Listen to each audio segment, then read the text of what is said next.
কাজটা ওরা এই দিনের আলোতেই সেরে ফেলতে চাইবে।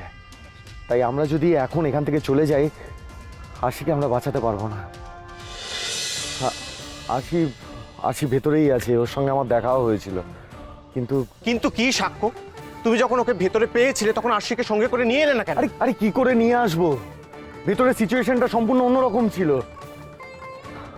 আমি অনেক কষ্ট করে আশির কাছে পৌঁছলাম, কিন্তু আশি আমাকে চিনতে অস্বীকার করলো। আশি তোমাকে ভেতরে চিনতে পারলো না? না, পারলো না। আশি, আমি এসে গেছি, আমি তোমাকে নিতে এসেছি। চলো চলো আশি। কি হলো আশি? আমার মাথায় কিচ্ছু ঢুকছে না। আমি সত্যি কিচ্ছু বুঝতে পারছি না। আশি কেন যে এরকম করলো আমি সত্যিই জানি না। আমি তো বিশ্বাসই করতে পারছি না সাক্ষ্য যে আশি তোমাকে চিনতে অস্বীকার করলো। আচ্ছা, এর পিছনে নিশ্চয়ই কোনো কারণ আছে। একটু ঠান্ডা মাথায় ভাবো তো, যখন তুমি আশির সঙ্গে কথা বলছিলে তখন আশির আচরণে কোনো রকম অস্বাভাবিকতা লক্ষ্য করেছিলে? মানে এমন কিছু একটা ঘটেছিল যেটা ঘটার নয়? সত্যি বলছি শুভ, ট্রাস্ট মি। আর আমার না খেয়াল করার মতো অবস্থা ছিল না। আমি বুঝতে পারছি তখন তুমি টেনশনে ছিলে, প্যানিক করছিলে, তাই হয়তো তোমার খেয়াল নেই। কিন্তু একবার ঠান্ডা মাথা ভেবে দেখো তো, আশির সাথে এমন কিছু একটা হলো যেটা হওয়ার ছিল না। একবার ভাবো।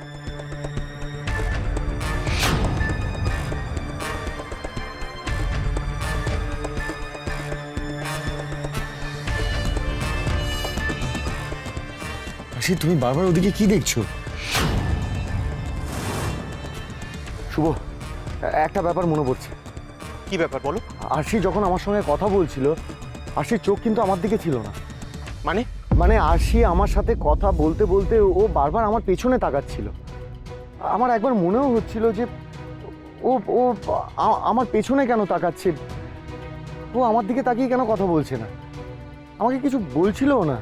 কিন্তু টেনশনে না আমার মাথাটাও কাজ করছিল না তখন। তার মানে তখন তোমার পেছনে কেউ একটা ছিল, না হলে আশি এরকম করতো না। কিন্তু শুভ, অত ভেবেই তো আমি পেছনের দিকে ঘুরে দেখছিলাম, কিন্তু কেউ তো ছিল না। দেখো, আমি তো ওখানে উপস্থিত ছিলাম না, তাই এক্স্যাক্টলি কি ঘটেছে সেটা আমি বলতে পারবো না। তবে ভেবে দেখো, এমনটা তো হতে পারে যে তোমার পিছনে দুজন বন্দুকধারী গুন্ডা দাঁড়িয়ে ছিল, হতে পারে। তাদেরকে দেখেই চমকে উঠে আশি তোমাকে ওই কথাগুলো বলে ফেলে। আর তুমি যেই মুহূর্তে পিছন ঘুরে ওদেরকে দেখতে চাও, ওরা ওখান থেকে পালিয়ে যায়, আড়ালে লুকিয়ে পড়ে। তাছাড়া তুমি তো বললে যে মিনাবাই আগে থেকেই জানতো যে তুমি রংমহলে ঢোকার চেষ্টা করবে, তাই ছদ্মবেশ খোলার পরেও ওরা কোনোভাবে রিয়্যাক্ট করেনি, খুব স্বাভাবিকভাবেই পাহারা দিয়েছিল তোমার আশেপাশে। কিন্তু আমার মন বলছে তোমার পিছনে আড়াল থেকে কেউ বন্দুক তাক করে রেখেছিল, আর তাই আশি তোমার প্রাণ বাঁচাতে ওই মিথ্যে কথাগুলো বলেছে। শুভ, তোমার কথাগুলো শুনে এবার আমি সবটা বুঝতে পারছি। তুমি একদম ঠিক বলছো। আসলে তখন আমি এত প্যানিক করে ফেলেছিলাম না, আমি কিছুই বুঝতে পারছিলাম না যে আশি কেন এরকম করছে। আমার শুধু ওটাই মনে হচ্ছিল।